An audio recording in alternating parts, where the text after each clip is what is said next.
Coastal, Mobile Inland, and Washington, in the following areas: in Mississippi, George, Greene, Perry, Stone, and Wayne, in the following areas: in Florida, Escambia Coastal, Escambia Inland, Santa Rosa Coastal, and Santa Rosa Inland. Flash flood watch remains in effect from Sunday morning through Tuesday morning.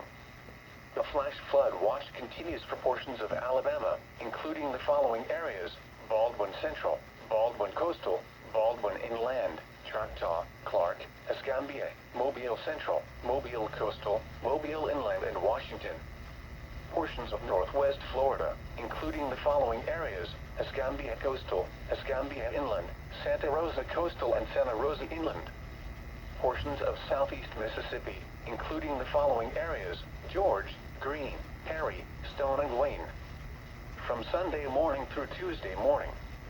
Heavy rainfall associated with rain bands from Hurricane Ida will impact much of the forecast area Sunday morning through Tuesday morning. Rainfall amounts of 4 to 8 inches are expected, with local accumulations up to 12 inches possible. You should monitor later forecasts and be prepared to take action should flash flood warnings be issued. A high surf warning is in effect for the following areas: in Florida, Escambia Coastal, Okaloosa